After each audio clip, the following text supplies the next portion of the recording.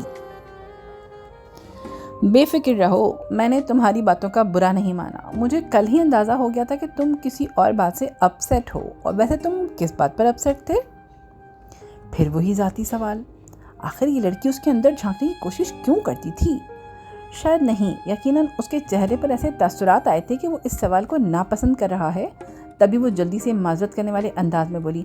نہیں، اگر نہیں بتانا چاہتے تو مت بتاؤ، مگر دوبارہ مجھ پر اپسیٹ مت ہو جانا. جملے کے آخر میں وہ مسکرائی.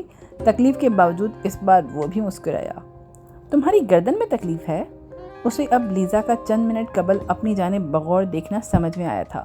وہ جس طرح پورا کا پورا اس کی طرف گھوما تھا بات کرنے کے لیے، تو لیزا نے محسوس کیا تھا.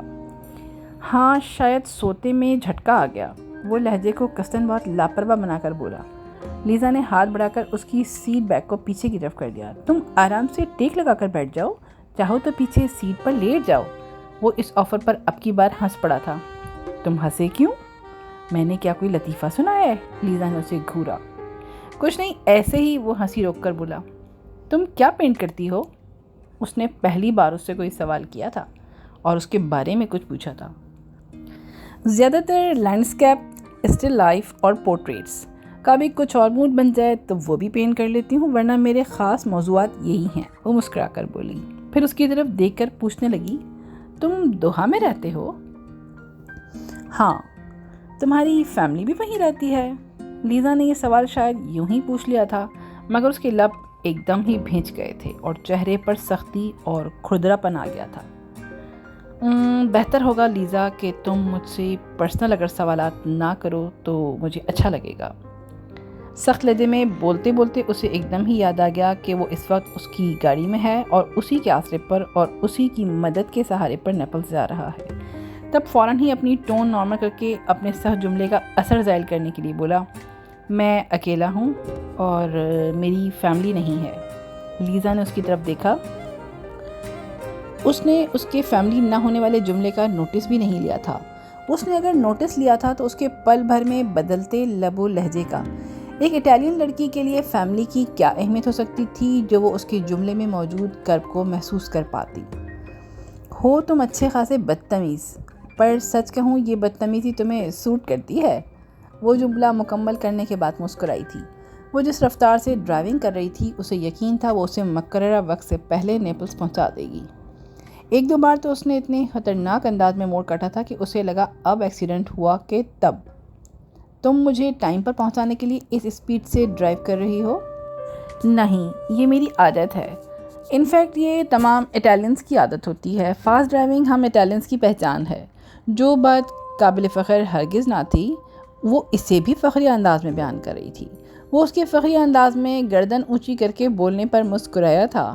چند منٹ خاموشی سے ڈرائیو کرتے رہنے کے بعد لیزا نے اس کی طرف دیکھا۔ وہ سیدھا بیٹھا ونڈ اسکرین سے اس پار ہائی وے کو دیکھ رہا تھا۔ لیزا کی نگاہیں محسوس کر کے وہ پھر گردن اس کی طرف نہ گھما سکنے کے باعث سیٹ پر بیٹھے بیٹھے پورا اس کی طرف گھوما۔ تمہیں بہت تکلیف ہو رہی ہے نا؟ تم نے کوئی میڈیسن لی؟ اس نے نرم لہجے میں پوچھا۔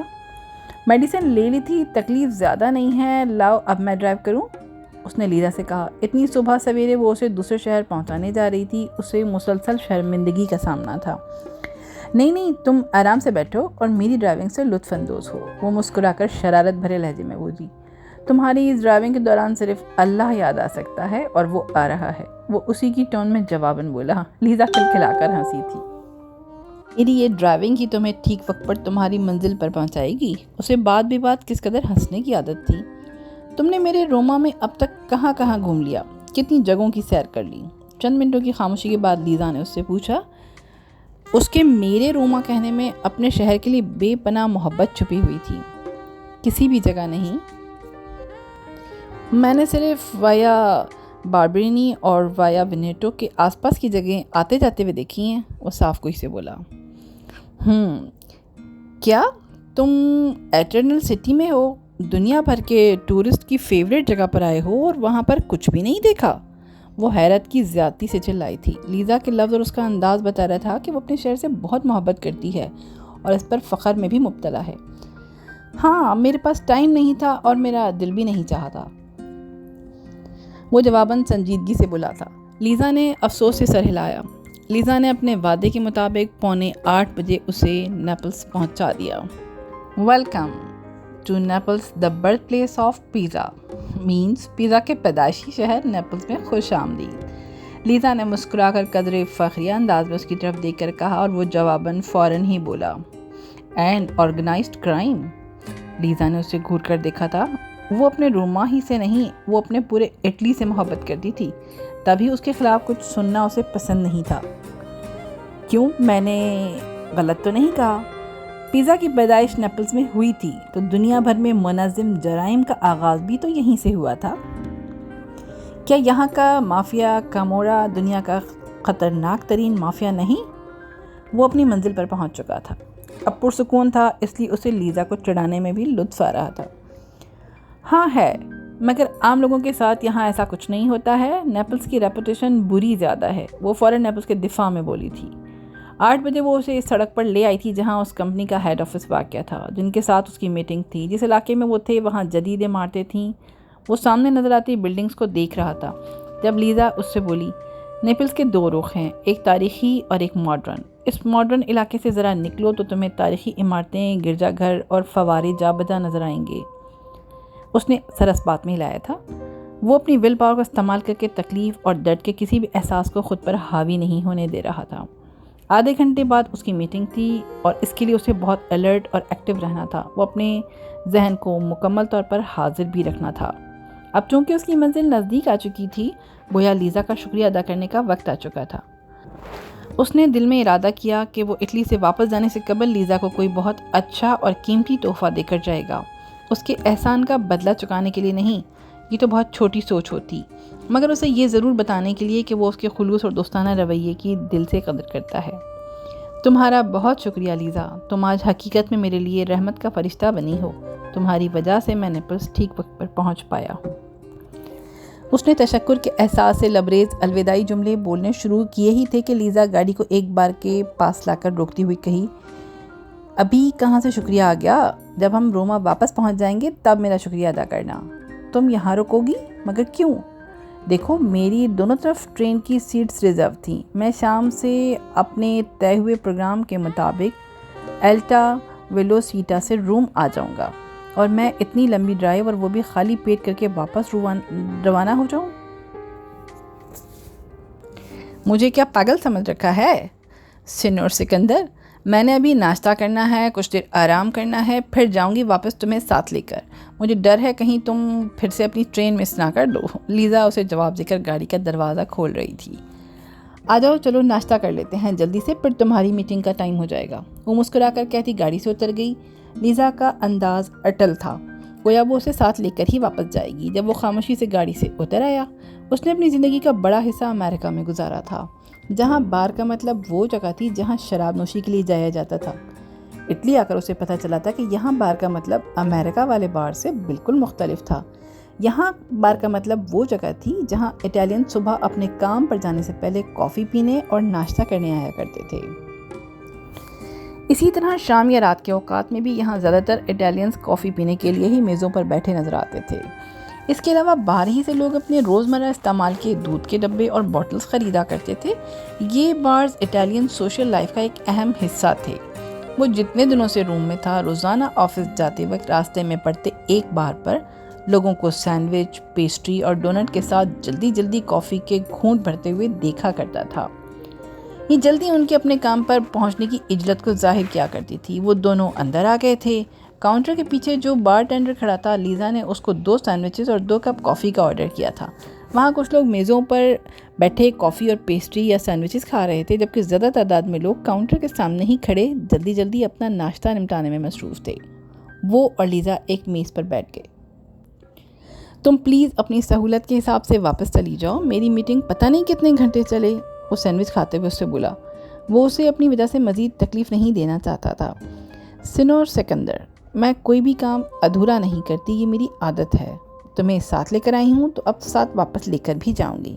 ایسی دکھی شکل مت بناؤ، میں آج کافی سالوں بعد نیپلز آئی ہوں، تمہاری بدولت اگر یہاں آ ہی گئی ہوں تو تھوڑا وقت یہاں گزارنا چاہتی ہوں۔ جب تم اپنی میٹنگ میں مصروف ہوگے، میں یہاں کی کچھ آرٹ گیلریز کو وزٹ کروں گی،